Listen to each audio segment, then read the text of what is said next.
नमस्कार बागवान भाइयों, मेरा नाम शौर्य है और सेब का सीजन आगे बढ़ रहा है। फार्मर्स ने अपनी हार्वेस्टिंग की तैयारियां जो है वो भी शुरू कर दी हैं। तो अपने पॉडकास्ट का जो सिलसिला हमारा चल रहा था, इसी को आगे बढ़ाते हुए आज हम आए हैं ठियोग के मंझोली गांव से। और जिस शख्स के साथ आज हम आपको इंट्रोड्यूस करने जा रहे हैं, the man himself needs no introduction. सभी बागवान या तो उसके पास पड़े हुए हैं या उनके साथ जो है नॉलेज शेयरिंग उनकी चलती रहती है। कैसे एक अध्यापक बागवानी के सफर की तरफ रवाना हुआ, इसके बारे में हमें जानकारी देने आ रहे हैं the special guest of today, mister Joginder Singh Kanwar, जिनको हम सब जो है प्यार से गुरुजी के नाम से बोलते हैं। इससे पहले कि ये पॉडकास्ट शुरू हो, आइए मंझोली गांव का एक छोटा सा दृश्य देख लेते हैं बारिश के साथ। बस स्टार्ट दे।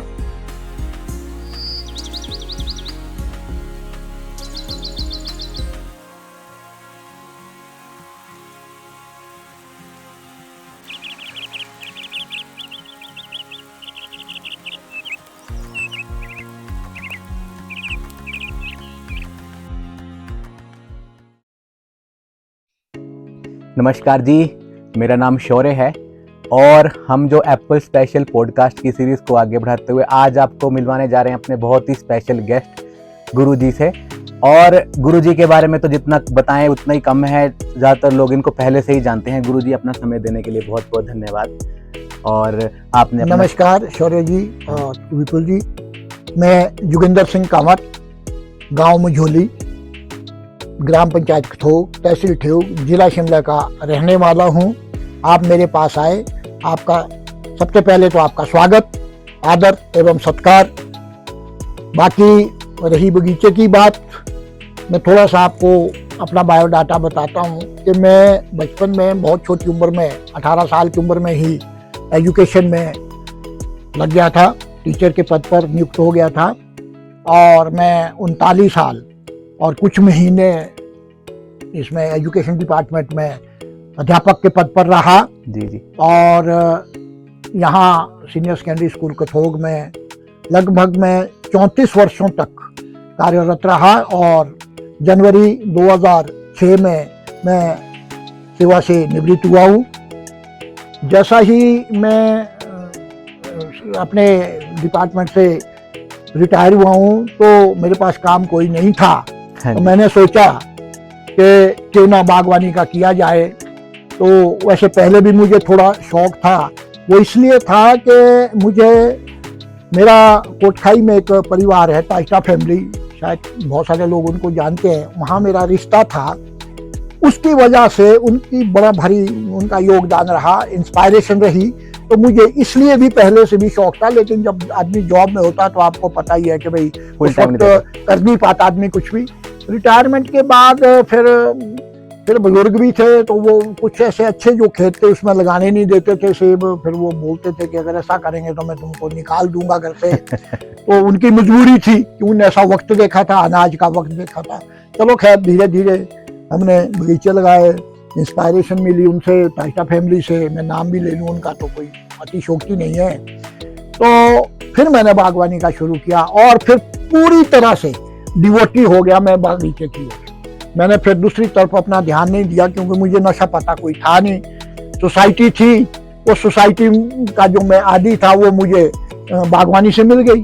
मुझे तो सोसाइटी चाहिए थी। तो वहाँ से मुझे सीखने को भी मिला और थोड़ा इंस्पायरेशन भी मिली। फिर मैं कंपनीज की, जैसे आपके बायर है, बासप है, यारा है, इस तरह की जो कंपनीज थी जिन्होंने बड़े बड़े कैंप्स लगाए, लोगों का अवेयर किया, उसमें मैं बढ़ चढ़ कर भाग लेता रहा। शायद ही यहाँ कोई ऐसा ग्रोवर होगा जिन्होंने मेरे बराबर कोई यूनिवर्सिटीज के कैंप, हॉर्टिकल्चर के कैंप या कंपनीज के कैंप जितने भी लगते हैं वो मैं सब अटेंड करता गया। और वो भी पूरी अटेंशन के साथ, as a student, not as a grower. तो मैं बहुत कोशिश की सीखने की और बहुत कुछ मुझे मिला भी। और वहां से सीखने को भी मिला, लोगों को बताने को भी मिला। और अभी भी मुझे तो लगता है कि मैं अभी भी कुछ नहीं सीख पाया हूँ। मैं तो अभी और सीखना चाहता हूँ। जी। तो जैसी सेहत अगर साथ देगी तो और भी चलते जाएंगे। अगर सेहत ना दे साथ तो फिर तो बड़ा मुश्किल है। नहीं तो हम तो दुआ करते हैं, भगवान से प्रार्थना करते हैं हमारी सेहत अच्छी रहे तो हम और कुछ लोगों के लिए भी करें, अपने लिए भी करें। जी। गुरुजी, मैं जानना चाहूंगा कि जैसे आपने एक सोसाइटी की बात करी अपनी कंपनी, एक बात आती है कि सुनने में आया था कि आपने कोई सोसाइटी स्टार्ट करने की भी शुरुआत की थी किसी टाइम पे, उसके बारे में कुछ बता सकते हैं? शौर्य जी, बात यह है कि यहाँ आपके बाहर कंपनी में सौरभ जी होते थे, उनका मेरे को लगता है कि कंपनी के लिए बहुत बड़ा योगदान रहा अपर शिमला में। तो एक दिन वो मेरे घर आए और उन्होंने एक सोसाइटी की बात की, हमने सोसाइटी वहाँ फॉर्म की, लेकिन जब कोई प्रधान बनने को तैयार नहीं हुआ तो मैं उन दिनों जो है पंचायत में भी प्रेसिडेंट था, तो मुझे लगा पहले तो कि भाई मुझे नहीं बनना चाहिए। जब कोई नहीं बना तो मैंने बोला भाई मुझे ही बना दो, फिर मैं उसका प्रधान बना। हमने फिर सौरभ जी के इस सहयोग से, और इनके एक एम्प्लॉई होते थे सुरेंद्र वर्मा जी, हमने बड़ी कोशिश की, सब जगह से नो ड्यू सर्टिफिकेट लिए और रजिस्ट्रार सोसाइटीज जो होते हैं उनसे हमने एनओसी लेके उसको रजिस्ट्रेशन करवाया, बड़ी मेहनत करके। लेकिन लोगों का हमारे को जैसा सहयोग मिलना चाहिए था सोसाइटी के लिए नहीं मिला। फिर उसमें क्या हुआ कि एक दिन मैंने सौरभ जी से कहा कि सौरभ जी, जो दवाइयाँ बेचते हैं उनको तो आप बाहर भेजते हैं, ग्रोवर को भी आप बाहर भेजो। और वो बात सौरभ जी ने आगे किसी मीटिंग में रखी होगी और वो 1.5 साल के बाद सीधे चढ़ गई, जिसमें के कंपनी ने ग्रोवर के 2 टूर लगाए। जिसमें पहले टूर में कुछ लोग इटली गए थे, जिसमें ठेक से सिर्फ एक गए थे, नरेश कश्यप जी गए थे। हाँ जी, हाँ जी। और बाकी दूसरी जगह से गए थे, कोई कोटगढ़ से गए थे, कुछ कुल्लू से गए थे, कुछ JNK से गए थे। तो लेकिन उस वक्त प्रेसिडेंट मैं था सोसाइटी का, तो मेरे से बाहर कंपनी ने एक वायदा किया था कि अगर नेक्स्ट टूर लगेगा तो you will be the first person. तो शुक्र है उस ऊपर वाले का कि हमें न्यूजीलैंड जाने का मौका मिला, और मैं पहला आदमी था जिसे मौका मिला वहाँ जाने का। और मेरे साथ और भी लोग थे, हम 10 आदमी का टूर था, जिसमें रोडू से भी थे, ठेउक से भी थे, कोटगढ़ से भी थे, कुल्लू से भी थे, हम 10 ग्रोवर थे उसमें। और वो 15 दिन का टूर लगा और बहुत ही बढ़िया टूर रहा हमारा न्यूजीलैंड का, बहुत कुछ सीखने को मिला। तो वहाँ हमने बहुत कुछ देखा, बहुत कुछ सीखा। थोड़ा सा बताएंगे कि किस तरह का आपका वहाँ से दिन शुरू होता था न्यूजीलैंड में? शौर्य जी, बात ऐसी है, वहाँ हम घूमने नहीं गए, टूरिस्ट वीजा लेके नहीं गए, हम वहाँ एज ए ग्रोवर वहाँ गए। और वहाँ हमारी दिनचर्या सी रहती थी कि सवेरे जैसे ही सो के उठते थे, अपने नहा धो के 8 और 8:30 के बीच में हमारा ब्रेकफास्ट होता था। ब्रेकफास्ट होने के बाद वो हमें गाड़ी में बिठाते थे, टूर प्रोग्राम पहले ही सेट था होया हुआ, और हमें वो बगीचे में ले जाते थे। तो हम लगभग 9:30 और 9:45 से पहले पहुंच जाते थे, और पहुंचकर हम बगीचे में चले जाते थे। वहाँ पहले ही वो लोग टाइम कितने पंक्चुअल है कि वो पहले ही हमारे इंतजार में खड़े होते थे, और जैसे ही गए कोई चाय नहीं, पानी कुछ नहीं, वो सीधे आके बगीचे में ले जाएंगे। 1 बजे तक, पूरे 1 बजे तक हमारे को वहाँ जो भी कुछ मतलब उन्हें दिखाना होता था, वो चाहे वैरायटीज का है, वो चाहे रूट स्टॉक्स का है, वो कैनोपी मैनेजमेंट का है, वो पैथोलॉजी का है, वो एंटोमोलॉजी का, जो भी कुछ उन्होंने बताना होता था। बल्कि वहाँ एक हमने नई बीमारी भी देखी, फायर ब्लाइट। अच्छा। बल्कि वहाँ जो प्रोफेसर थी मोनिका वाल्टर, तो वो बड़ी अच्छी अंग्रेजी बोलती थी, वो सब आदमी के समझ में आ रही थी। तो उन्होंने कहा कि आप डोंट टच इट, कहते इसके नज़दीक मत जाओ, हो सकता है इसकी वायरस कहीं आपके कपड़ों में या चली जाए तो आपको कोई प्रॉब्लम हो। लेकिन फिर उसने एक बात बोली कि आपका जो वहाँ का टेम्परेचर है वो दैट इज़ वेरी हाई, तो ये हाई टेम्परेचर में ये जो है फायर ब्लाइट आएगी नहीं आए। जबकि यहाँ इसलिए कि वहाँ का टेम्परेचर जो है लो रहता है, वहाँ हाईएस्ट टेम्परेचर जो है 25 डिग्री का होता है। जी जी जी जी। तो वहाँ तो ये प्रॉब्लम ही नहीं है, वहाँ इसलिए ये प्रॉब्लम थी। तो वो एक नई चीज़ हमारे देखने को वहाँ मिली। बाकी उनके वहाँ बागवानी में उनके लैब्स अपनी है, तो वहाँ से गाइडलाइन इशू होती है। हर कंपनी, हर बगीचों की कंपनीज बनी हुई है, सोसाइटीज बनी हुई है, वही उसको मैनेज करती है। ग्रोवर तो ना जाने जो कोई बड़े ग्रोवर हैं वो कहाँ रहते हैं, बाजार में रहते होंगे या कहाँ रहते हैं मालूम नहीं, लेकिन वहाँ उनके जो सोसाइटीज के लोग हैं वो उसको रन करते हैं। लेकिन एक बगीचा हमारे को 1-2 बगीचा ऐसा भी मिला जो स्वयं उसको रन कर रहे थे। हाँ जी, एक थाली ऑर्चार्ड में गए हम, तो उसने पहले M9 पे लगाया, लेकिन M9 पे उसने कहा मेरी धरानदार जमीन थी, पानी मेरे पास नहीं था, तो मैं उस पर फेल हुआ। फिर उन्होंने 793 अच्छा जो रूट स्टॉक है उस पे उन्होंने ट्राई किया और उस पे वो कामयाब हुए। जबकि उस पे भी उन दिनों 80 मेट्रिक टन पर हेक्टेयर जो है उनकी क्रॉप आ रही थी उस 793 पर। अच्छा। फिर उन्होंने एक और बात बताई जो बड़ी अच्छी रही कि मैंने कहा फिर आप पानी अगर जरूरत पड़े तो कहाँ, कहते हैं ऊपर ये जो आप पर्वत श्रृंखला देख रहे हैं, हाँ जी, इसमें हमने बड़े बड़े तालाब बनाए हुए हैं। अच्छा। वहाँ बड़े बड़े वो तालाब से बनाए हुए हैं पॉन्ड्स, हाँ जी, हाँ जी, तो उसमें नेचुरल पानी इकट्ठा हो जाता है, तो उसको हम टैप कर लेते हैं टैप वहाँ कर से। लेते हैं, तो इस तरह का वहाँ तो बड़ा एडवांस। मतलब एडवांस है उनकी, तो मतलब वहाँ ग्रोवर जो है जो एक्सपोर्ट करते हैं हाँ जी, वो 325 रजिस्टर्ड ग्रोवर है, अच्छा अच्छा अच्छा, जो कि आपका सेब, जिनका सेब जो है एक्सपोर्ट होता है बाहर की कंपनी के देशों के लिए, तो बिल्कुल। 325 है वहाँ कुल।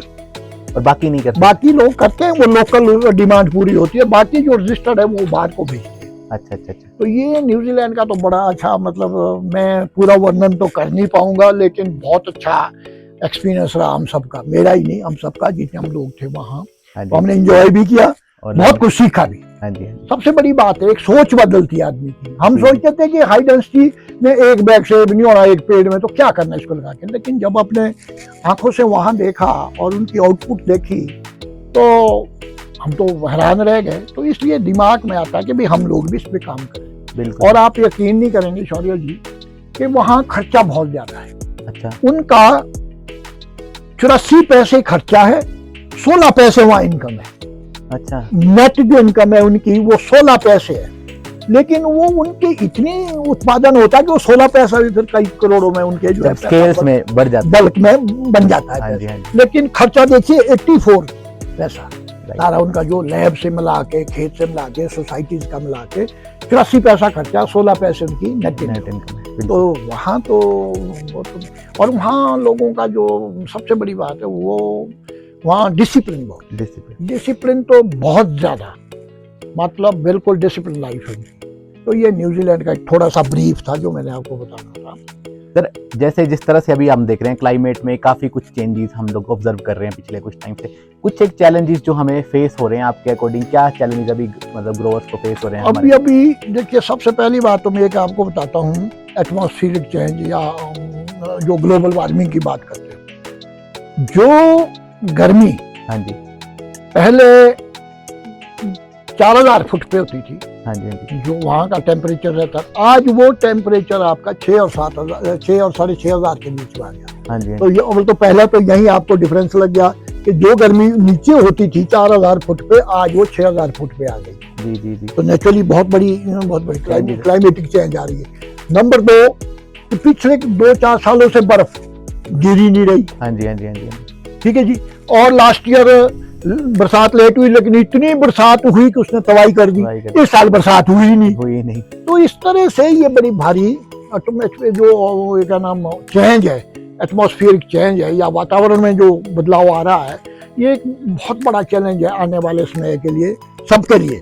जी जी, तो इसमें जैसे साल ही आपने देखा कि अनएक्सपेक्टेड, जहाँ अल्टन एरिया बहुत कम एरिया में रहता था, इस साल पूरे इसने एप्पल ग्रोइंग एरिया को कवर किया। हाँ जी, हाँ जी, और कई जगह तो इतना कवर किया कि लोग डर गए, इससे झुलस गए, इससे जल गए पत्ते।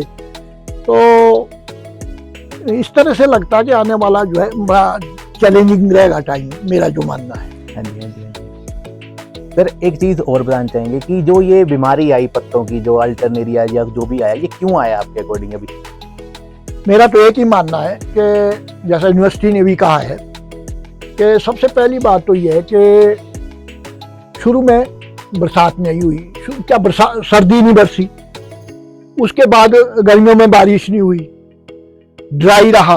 लोगों ने सबसे पहली गलती तो ये की, उन्होंने स्किप की, जो रेगुलर स्प्रेज होती थी 15 दिन के इंटरवल पर, चलिए सूखे में 20 दिन का इंटरवल या 22 दिन का ले, लेकिन लोगों ने तो स्किप ही कर दी, की नहीं। हाँ जी, हाँ जी, एक तो ये रीजन रहा। दूसरा ये रीजन रहा कि बारिशें जो है इंटरमीडिएट होती गई, सामने हो गई, एक पोर्शन में नहीं हुई, दूसरे पोर्शन में हो रही, तीसरे में नहीं हुई। उससे क्या हो गया कि एटमॉस्फेयर में आपके ह्यूमिडिटी थी, वो तो पूरे एटमॉस्फेयर में बढ़ गई। और जैसे ही बारिशें हुई, और बारिशें भी देखिए एक रिकॉर्ड रहा है कि मोस्टली जो है रात को हुई। अगर आपके 6-7 बजे शाम को बारिश हुई तो सवेरे 8 बजे तक तो आपके पत्तों पे पानी ही पानी है। तो नेचुरली जब आपका 8 से 12 घंटे के बीच में पानी रहेगा, पत्तों पे गीले रहेंगे, और सवेरे धूप लगेगी और ह्यूमिडिटी होगी, तो नेचुरली फिर तो अल्टरनेरिया ही आएगा फिर, क्योंकि इसका टाइम तो कोई नहीं है। हाँ जी, ये तो जैसा ही इसको कंटिन्यूअस कंडीशन मिलेगी एकदम से ये पनप जाएगा। तो यही साल हुआ, इसको जैसे ही कंडीशन मिली, हाँ जी, कंटिन्यूअस कंडीशन मिली और एकदम से बढ़ गया। और फिर लोगों को लग नहीं रहा कि अब करें क्या। हाँ जी, और लोगों को तब पता चला जब बीमारी जो है 30-40% आ चुकी थी। जी, फिर उस स्टेज में आप करेंगे भी स्प्रे तो फिर वो, क्योंकि जितने भी फंजीसाइड है ये मोस्टली तो प्रिवेंटिव होने चाहिए। हाँ जी। तो फिर क्योंकि क्यूरेटिव तो मैं नहीं मानता ये कि क्यूरेटिव जो है कुछ भी फंजीसाइड होगा। सर, हमने जैसे आपके ये थोड़े अवार्ड देखे, इसके बारे में कुछ बताएंगे क्या क्या, जिस तरह से जैसे हमने देखा मैडम स्टॉक के साथ आपका ये देखा, वो किस चीज़ का था, थोड़ा बताना चाहेंगे? मुझे हॉर्टिकल्चर डिपार्टमेंट की तरफ से एक आत्मा प्रोजेक्ट है, हाँ जी, हाँ जी, हाँ जी। उन्होंने सेब का सर्वे किया और उसमें जो प्रोग्रेसिव ग्रोवर्स थे, हाँ जी, हाँ जी। चलिए मैं तो अपना नाम ऐसे तो नहीं जोड़ता, लेकिन हॉर्टिकल्चर डिपार्टमेंट को कुछ लगा होगा क्योंकि मेरा थोड़ा कंट्रीब्यूशन भी है, तो उन्होंने मेरा नाम स्पॉन्सर किया और मुझे ये 2017 में ये ठेउक ब्लॉक का उत्कृष्ट बागवान का जो अवार्ड है वो मिला, जिसे मैंने मैडम स्टोक्स के हाथों प्राप्त किया। ये मेरे लिए बड़ी गर्व की बात है और उसमें मुझे कैश प्राइज भी साथ में मिला था हाँ जी। और सर्टिफिकेट भी मिला था। बहुत बहुत धन्यवाद सर। और इसके साथ में एक चीज़ और जोड़ना चाहूँगा कि नौनी यूनिवर्सिटी में, जो हमारी यूनिवर्सिटी है, हमारे लिए सेब वालों के लिए तो एक मंदिर है हॉर्टिकल्चर का, हाँ जी, हाँ जी। तो वहाँ से भी मुझे, इनका एक फाउंडेशन डे होता है 1 दिसंबर को एवरी ईयर, तो 2021 में वहाँ से भी मुझे जो है उत्कृष्ट बागवान का जो है अवार्ड मिल चुका है। मैं उसके लिए तो बड़ा खुश नसीब हूँ कि उस ऑडिटोरियम में जाना ही बहुत बड़ी बात है। खैर, सम्मान लेना तो है ही नेचुरली एक बहुत बड़ी बात है मेरे लिए, तो वो भी मुझे मिले। बाकी भी छोटे मोटे अवार्ड, जैसे प्रदर्शनियाँ जब लगती थी सेब की तो उसमें भी मुझे अवार्ड मिलते रहे, अपने जो मेरी एंट्रीज होती थी मैडम स्टॉक्स, तो उसमें भी मुझे अवार्ड मिलते रहे। तो इस तरह मेरा, चलिए ये एक योगदान भी रहा, तो मुझे, मेरे लिए एक बहुत बड़ी बात भी रही है जो कि मेरे को इंस्पायर करती रही आगे बढ़ने के लिए, क्योंकि जब कोई आपको प्रोत्साहन करता है, प्रोत्साहित करता है, तो नेचुरली आप आगे बढ़ने की कोशिश करते हैं। सर, मैं बहुत बहुत धन्यवाद करना चाहता हूँ इस चीज़ के लिए आपको, भी आप कंटिन्यूसली एक नॉलेज का पूल एक लोकल ग्रोअर्स के लिए बन के रहे हैं। तो इसी नॉलेज पूल को आगे बढ़ाते हुए मैं जानना चाहता हूँ सर कि जिस तरह का ये जो बीमारी का सिचुएशन रही, कुछ ऐसे मॉलिक्यूल आप सजेस्ट करना चाहते जिसको अगर प्रिकॉशनरी ग्रोअर अगर जून के मंथ में कर लेता तो शायद ये मैं सेफ रहता। देखिए शौर्य जी, चलो आप तो बाहर कंपनी से है, मेरे तो पहले भी बाहर के साथ अच्छे संबंध रहे, मैं इसमें कोई दो राय नहीं है, ना मैं इसमें कोई डरने की कोई बात है मेरे लिए। अगर मैं बात करूं नेटिवो की खास तौर पे, मेरे को लगता है इस वक्त तो नेटिवो एक बहुत बड़ा अच्छा मॉलिक्यूल है, लेकिन हम तब नेटिवो करते हैं जब बीमारी आ जाती है। तब क्या होता है कि ये बीमारी को एकदम से बाहर निकाल के पत्तों को गिरा देता है, तब लोग घबरा जाते हैं और गालियां मारते हैं, यार मेरे तो सारे पत्ते गिर गए। मैं ये कहना चाहूंगा लोगों से आने वाले वक्त के लिए, अब तो वक्त निकल गया, कि आप इसको जून के महीने में बीमारी आने से पहले ही आप इसको प्रिकॉशनरी करें, तो आपको मैं कह सकता हूं, मैं तारीफ नहीं कर रहा, ना मुझे कोई लेना देना है किसी कंपनी से, लेकिन मैं ये कह सकता हूं कि 20-25 दिन का आपको बिना वजह से जब आप प्रिवेंटिव करेंगे तो आपको जो है पक्का 20-25 दिन का जो आपको इलाज मिल जाएगा, आपको जरूरत नहीं है स्प्रे करने की। हाँ जी। तो बाकी मॉलिक्यूल्स बहुत है, मैं ये नहीं कहता कि बाहर के जिसको जो पसंद है, लेकिन इस स्टेज में जो आपके जिंक बेस्ड मॉलिक्यूल्स है, जिंक बेस्ड, क्योंकि अभी जिंक की जरूरत थी इसमें, इस जो अभी अल्टरनेरिया आया और इसके साथ जो दूसरे आपके मतलब इसके साथ जो ब्लॉच और ये दूसरे फंगस जुड़ गए,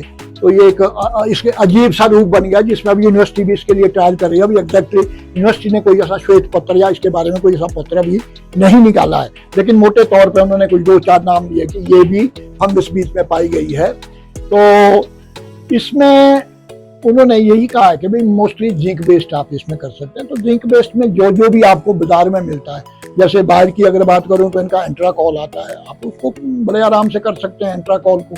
अगर आप जैसे आजकल लोगों का, कंपनी नहीं कहती ना, आपको यूनिवर्सिटी कहेगी, लेकिन लोग आप उसके साथ मिला रहे हैं, जैसे थाइकोनेट मिथाइल मिला रहे हैं, तो आप वो भी मिला सकते हैं, या जो आपका स्कोर का टेक्निकल है उसको भी आप इसमें मिला सकते हैं। लोग कर रहे हैं, उनको रिजल्ट भी मिल रहे हैं, तो ऐसा कुछ नहीं है। फिर दूसरे भी हैं, जैसे आपका अवतार है इंडोफिल का, या आपका क्या नाम एक पॉलीराम आता है बास्केटबॉलों का, वो भी जिंक बेस्ड, उसमें 14% जिंक है। तो इस तरह के और भी मॉलिक्यूल्स हैं। मैं ये नहीं कहता कि पर्टिकुलर कंपनी के आप जिंक बेस्ड करें और इस पे कारगर हैं, पर कोशिश ये करें कि फिर अगर बारिश शुरू होती है तो इंटरवल आप कम ले, 12 से 15 दिन का इंटरवल रखें हर स्प्रेज में। अगर आप स्किप करेंगे तो अभी तो अल्टरनेरिया है, जैसा थोड़ा टेम्परेचर कूल हो जाएगा तो आपके ऐसी बारिशों में आपके जो है मार्सोनीना फिर खड़ी हो जाएगी, आपको दूसरी समस्या।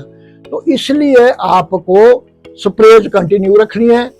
और अभी हमारे पास मॉलिक्यूल्स बहुत ज़्यादा है, बायर के मॉलिक्यूल्स है और दूसरी कंपनीज के भी मॉलिक्यूल, जो भी आप करना चाहें आप कर सकते हैं। पर मेरा एक मानना है कि लास्ट में, जहाँ तक मैंने देखा है कि लास्ट में अगर आप लूना करते हैं, लूना, तो इसके भी काफ़ी अच्छे रिजल्ट है, आप इसको लास्ट में कर सकते हैं। फिर उसके बाद में एक बात यहाँ और जोड़ना चाहूँगा कि जब आप हार्वेस्ट कर लेते हैं तो हार्वेस्ट के बाद आप जरूर उसमें जो पोस्ट हार्वेस्ट मैनेजमेंट है, जिसमें आपके फर्टिलाइजर भी है, स्प्रेज भी आप कर सकते हैं, वो उस पे आप जैसे जिंक है, मैग्नीशियम है, क्या नाम कैल्शियम है, इसको जरूर आप फॉलियर स्प्रे करें। और हो सकता है अगर आपके नीचे बेसिन क्लियर है तो आप उसमें जो है फर्टिलाइजर भी अप्लाई कर सकते हैं। अगर आपके बेसिन नहीं, क्योंकि हिमाचल में एक प्रॉब्लम है यहाँ पहाड़ों में कि सर्दियों के लिए घास इकट्ठा करना होता है, तो हर आदमी जो है तौलियों से घास अगर पहले काट देगा तो पशुओं के लिए इकट्ठा करना थोड़ी दिक्कत हो जाती है, वो एक मजबूरी रहती है। तो मैं उसमें भी ये कहूँगा कि अगर आप नहीं डाल सकते हैं नीचे, तो कम से कम आप जैसे यूरिया है ऊपर ही आप स्प्रे कर दें, ताकि कुछ तो पौधे को मिले। देखिए जब माँ बच्चे को जन्म देती है तो माँ के लिए कुछ ना कुछ बाद में चाहिए होता है, लेकिन जब आप कुछ नहीं देंगे तो माँ कमजोर हो जाएगी तो बच्चा भी कमजोर रहेगा। तो पेड़ भी जब आप उसे हार्वेस्ट ले रहे हैं, उसे सेब की पेटियां उतार रहे हैं, तो नेचुरली फिर उसको कुछ ना कुछ तो आपको देना है, ताकि आइंदा आने वाले समय के लिए भी आपने उससे फ्रूट लेना है। अगर आप उसको कमजोर करके रख देंगे तो आपको फ्रूट नहीं देगा। अब गुरुजी मैं आखिरी पड़ाव की तरफ चलना चाहूंगा कि हार्वेस्टिंग के लिए के बाद क्या एप्पल में क्या क्वालिटीज जो हैं जिसके ऊपर प्राइस डिपेंड करता है, और कौन सी ऐसी स्टेज है जब हमें पता चल जाता है कि क्या तरीका है कि एप्पल हमारा राइप हो चुका है, हार्वेस्टिंग के लिए रेडी है, क्या तरीके से पता करेंगे? शौर्य जी बात यह है कि यहाँ तो एक ही ट्रेंड है कि लोग सेब को सिर्फ लाल देखते हैं और लाल देख के मार्केट में बेच देते हैं। सबसे पहली बात है कि मार्केट के लिए सेब का ठोस होना और उसमें शाइन होना, उसका आकार लंबा होना, ये कुछ एक ऐसे नॉर्म्स है जो कि फ्रूट के अंदर होने बहुत ज़रूरी है। फिर आपने प्रश्न किया कि कैसा पता करें कि भाई ये दाना जो अब तैयार हो गया या अभी नहीं हुआ है हार्वेस्ट करने के लिए। तो इसके लिए देखिए मैं एक चीज़ बताता हूँ आपको, जो हम न्यूजीलैंड में भी सीख के आए और मैं यहाँ भी यूनिवर्सिटीज़ में भी मैंने ये पूछा है, मेरे जहाँ तक अपने रिलेशंस की बात है डॉक्टरों से। तो इसमें 2-3 बातें जो हम ग्रोवर कर सकते हैं और जान सकते हैं बड़े आराम से। एक तो है कि फ्रूट प्रेशर, जो कि हम जब अदानी को देते हैं तो वो पहले तो आपका फ्रूट का जो प्रेशर है उसको देखते हैं, तो वो 18 से नीचे जो 18 पाउंड से नीचे का जो प्रेशर है उसको नहीं लेते हैं, वो 18 से ऊपर का ही सेब लेना चाहते हैं, 20, 21, 22 का। तो उसके साथ साथ अगर वो आदमी जो बड़े ग्रोवर्स हैं वो तो पेनिट्रोमीटर को ले सकते हैं, 12-14 हज़ार का 15 का होगा और बड़ा आसान है उसमें अपना प्रेशर चेक करना। दूसरा रहा TSS लेवल, उसको भी आप उसके लिए एक हाइड्रोमीटर आता है, नाम शायद मेरे को उसका एग्जैक्टली नाम नहीं आ रहा याद, तो वो मीटर आता है, वो बहुत सस्ता आता है, मेरे ख्याल में 3-4 हज़ार का होगा। तो उसको लेके भी हम उसमें जो है TSS लेवल का पता कर सकते हैं। TSS लेवल भी हमारा जो है हाई नहीं होना चाहिए, लो होना चाहिए, मतलब 10 और 11 के बीच में आप हार्वेस्ट करें। जब 12-13 में तो पक जाता है सेब फिर उस वक्त तो यही उसका है प्रेशर का कि भाई 18-17 से नीचे तो फिर अदानी भी नहीं लेता या देवभूमि वाले भी नहीं लेते। तो ये चीज़ें हम देख सकते हैं। और एक और बिल्कुल आसान सा तरीका मैं बताता हूँ, हर आदमी इसको कर सकता है, सिर्फ उसको एक चार्ट चाहिए होता है, एक जैसे pH का चार्ट होता है, pH लेवल का चार्ट होता है, उस तरह एक आयोडीन टेस्ट होता है, आयोडीन का एक चार्ट होता है, 0 से 8 भी होते हैं, कई जगह 0 से 7 भी उसमें होते हैं। तो उस चार्ट को आप लें कहीं से भी आपको मिल जाएगा, मेरे पास भी है, मैं भी अब फोटो से आपको बांट सकता हूँ। और उसमें सबसे आसान तरीका ये कि अब तो है इसमें आयोडीन का जो है, आयोडीन आपको यूनिवर्सिटी में मिल जाएगी या कहीं जो केमिकल्स बेचते उनके पास मिल जाएगा। अगर नहीं, मानो वो भी नहीं मिलता है, तो दुकानों में एक आयोडीन मिलता है जो जख्म के लिए होता है, बीटाडिन टाइप, वो लिक्विड में, उसमें नहीं, दूसरे मलम में नहीं, लिक्विड में आता है। आप उसको ले लीजिए, किसी भी दाने को आप, जिसको भी आपने चेक करना है, उसको बीच से काट के दो हिस्से कर दो, उस पर 2-2 बूंदे, 3-3 बूंदे उसकी डाल के उस पर फैला दो और उसको एक व्हाइट पेपर पे उसको छाप दो, दोनों को छाप दो इस तरह। और छापने के बाद आप 2 फ्रूट भी काट सकते हैं, उसको फिर उस चार्ट के साथ आप मिला सकते हैं। उसमें अगर 0 से 8 होंगे या 0 से 7 होंगे, तो जो पहले है 0, 1, 2 या 3 भी आप ले लिए, वो जब तक वो अगर उससे मैच करता तो आप ये समझिए कि अभी सेब जो है मार्केट के लायक नहीं हुआ है। अगर आपका 4, 5 पे या 6 पे चला जाता है, अब 5, 4 और 5 ये एक ऐसा लेवल है जहां अगर वहां मैच करता है तो वो एक ऐसा लेवल है जिसको आप स्टोर भी कर सकते हैं, दूर पार की मंडियों में भी आप भेज सकते हैं। अगर आपने इमीडिएटली किसी ऐसी मंडी में भेजना जहां की उसने कंज्यूम होना है, तो आप 6 पर भी उसको जो है 6 का जो लेवल है, अगर वहां भी मिलता है तो आप दूर पार की मंडियों में तो नहीं, नजदीक की मंडियों में उसको भेज सकते हैं। फिर जो 7 और 8 है वो तो तब उस स्थिति बनती है जब आपका सेब बिल्कुल राइप हो जाता है, फिर उसको तो आप मार्केट नहीं कर सकते। ये एक बहुत आसान सा इसका एक टेस्ट है कि आप मार्केट के लिए आपका सेब तैयार है या नहीं है। तो इसे तो हर आदमी कर सकता, कोई बड़ी मुश्किल नहीं है, सिर्फ एक चार्ट चाहिए आपके पास। बीच से सेब काटा और उस पे उसकी 2-3 बूंदे डाल के उसको फैलाया और उसके किसी व्हाइट पेपर पर उसको छाप दिया, तो आप उसको मिला के आप समझ सकते हैं कि मेरा फ्रूट मार्केट के लायक नहीं है। तो ये है नॉर्म्स जो कि हम शायद यहाँ तो कोई भी फॉलो नहीं करता।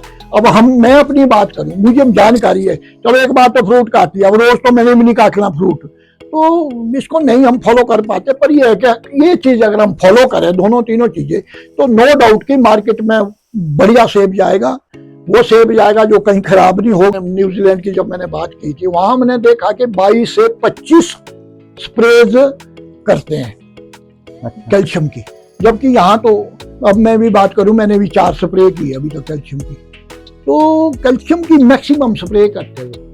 रीजन बीइंग, अब इसका कारण क्या है, क्यों करते हो 25 और हम क्यों नहीं कर पाते? सबसे बड़ा कारण यह है कि कैल्शियम जब हम स्प्रे करते हैं तो जब पत्तों पे कैल्शियम जाता है, वो वहां से मूव नहीं करता, वो पत्तों पे ही रहता है, वो बिल्कुल मूव नहीं करेगा वहां से, ना जाइलम के थ्रू ना फ्लोएम के थ्रू, वो फ्रूट तक जाएगा, वहीं का वहीं रहेगा। फ्रूट को वही कैल्शियम मिलेगा जो उस फ्रूट पे जाएगा।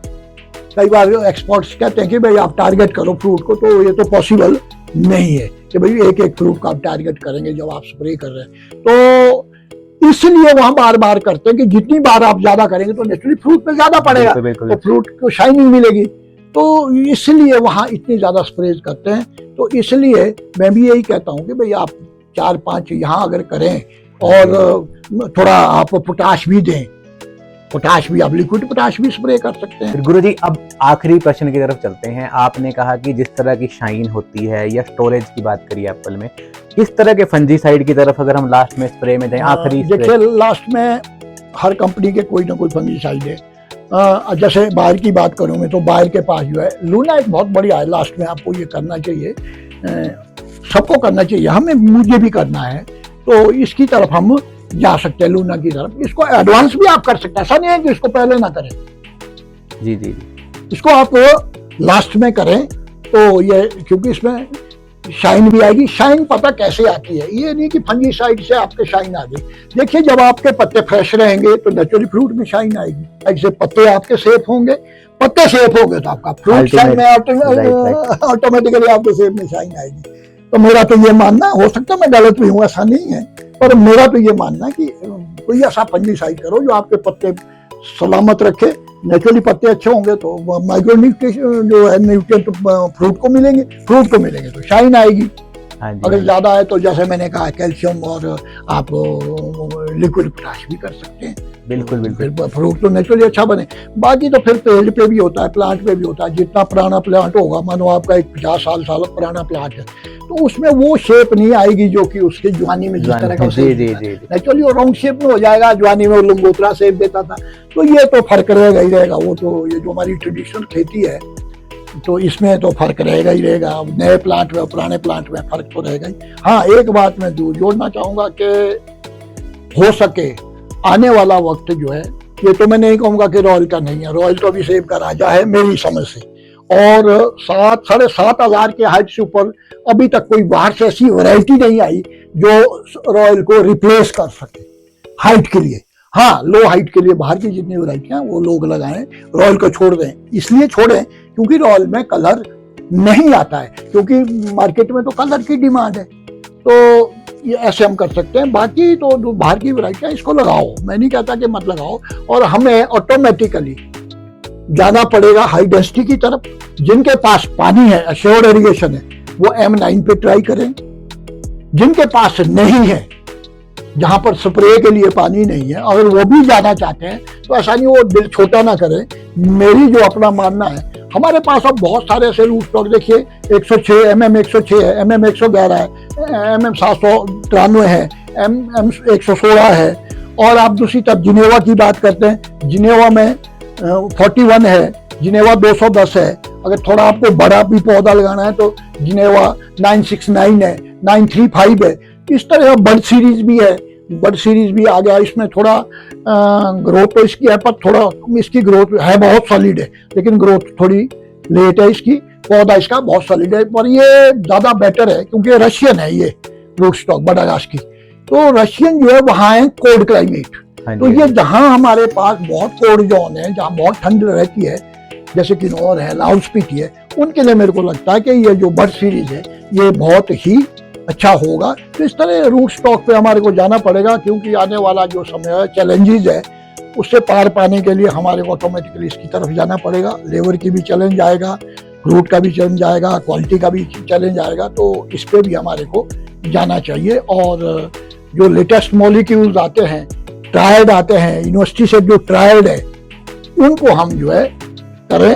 और जो कोई यूट्यूब पे या दूसरे फेसबुक पे लोग डालते रहते हैं, मैं तो ये कहूँगा कि जब तक आपको किसी एक्सपर्ट की राय आपको नहीं मिलती, तब तक आप उसको ना करें। मैं किसी के खिलाफ नहीं बोलना चाहता, मैं तो ये कहता हूँ कि यूनिवर्सिटी आपके लिए है, हमारे लिए है। आप उनके फोन नंबर लो, आप कभी उनके पास चले जाओ, वो कभी ना नहीं करेंगे आपको, वो आपको एक्सेप्ट करेंगे, बिठाएंगे और आपकी समस्या का पूरा हल करेंगे। ये मैं बड़े दावे के साथ कह सकता हूँ। तो ये चीज हमको करनी चाहिए, यूनिवर्सिटी का सहारा लेना चाहिए, एक्सपर्ट्स का सहारा लेना चाहिए, तभी हम जो है अपनी बागवानी को आने वाले समय में बचा पाएंगे, मेरा ऐसा मानना है। तो इसी तरह से इस पॉडकास्ट को यहीं विराम कर देते हुए गुरुजी मैं आपका बहुत बहुत धन्यवाद करना चाहता हूँ। धन्यवाद आप दोनों का, शौर्य जी और विपुल जी का। हाँ जी, आप मेरे पास आए, बैठे, आपने मेरे विचार सुने। मैं आपका और आपकी कंपनी का तहे दिल से धन्यवाद करता हूँ, शुक्रिया अदा करता हूँ। धन्यवाद।